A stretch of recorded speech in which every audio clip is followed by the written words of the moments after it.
Hello and welcome back to Rock Cycle. Hope you're having a good day. Today we got a very surprise Reading and Leeds Festival announcement, so let's get into it.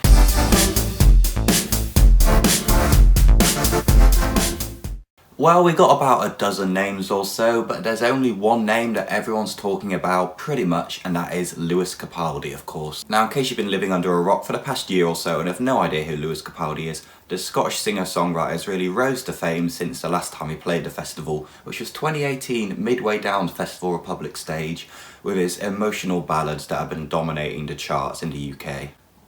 Now, he is an extremely popular artist right now across really all different age groups and demographics, so a lot of people are very happy with him being added to the festival.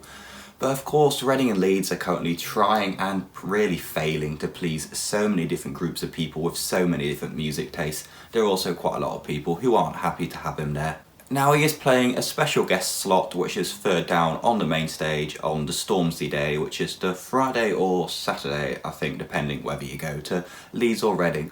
Now, I think special guest slot is probably the best place to have Lewis Capaldi, even though you could argue he could be sub-headlining, or you could probably argue he could be headlining. But really, while I do like his music and lots of other people do like his music, and I haven't seen him live, so this is just pure speculation, just saying, I just really feel like his music will just get really dull and drag if you're listening to him for an hour and a half set. I feel for your headliners, no matter what genre they are, you want someone with a lot of energy to keep you pumped and keep you going through such a long set. And while Lewis Capaldi's music is good, it is not energetic. It's very slow, it's very emotional. So I do feel he would drag if he had a longer set. So I think having him as a special guest lower down is a great idea. And it's also something I predicted on one of my prediction lineup posters. Now, I do wonder if this is a sort of emergency announcement because of all the backlash they got on the original announcement. Now, I do think this sort of emergency announcement is something that's very unorthodox and very rarely done by a festival, if ever, so that makes me doubt it. And there is always backlash on every festival announcement, pretty much ever, because you're never going to please anyone. And I always feel the people who are upset are the loudest. But it's very strange we got this big announcement out of absolutely nowhere. It's also strange that they've got all three of the Transmit headliners, another festival owned by the same company, Festival Republic, as Reading and Leeds. So we've got all three of those headliners playing at both festivals, except they're not all headliners at Reading and Leeds, so that seems a very odd business strategy from them. It's also odd how he's taken Two Door Cinema's club spot and they've swapped to the Liam Gallagher Day.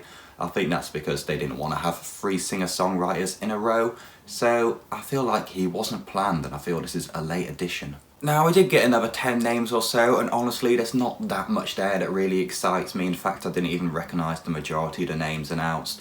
But I think that's to be expected at this point, because they've announced all their big names in the first big announcement, and really these are just all the filler names. I mean in a no way disrespectful way to any of the artists. And I do think that's a problem with announcing all your big names in one go. It really takes away from the excitement factor of these later lineup additions. But going through the ones we got, I guess the ones I know really, we've got Mo Stack, who's this quickly rising London grime star, added to the main stage. We also got the Subways added to the main stage. They're a good bit of sort of post-punk fun. Jaws has been revealed to be the special guest act on the dance stage. That's a decent addition, I'd say. Cleopatra added to the pit. I do quite like them. They sort of combine their old classic rock with a bit of a indie rock influence, sort of very similar to Royal Blood, so they make for good fun. And we've got 100 Gex, I think that's pronouncing it right, added to the Festival Republic stage. They're this very interesting, extremely experimental sort of electronic act. But yeah, I don't really know much about any of the others added, and I want to get this video up quickly, so I'm not going to spend ages researching each of them, but let me know in the comments if you think any of them is particularly good and stand out to you. So overall, I think this is an alright announcement for this stage. I guess we weren't really expecting too much from it. Has it saved the festival? Probably for most people that are hating on it and saying they're going to sell their ticket or not go this year. It probably hasn't saved it for them, but if you're going to go anyway, it's just some more nice names to have on the lineup. So I'm very curious, what are your thoughts about this edition? Do you like it? Do you hate it? Let me know down in the comments. Hope you enjoyed watching. If you want to like and subscribe, that would be great, and I'll see you in the next video.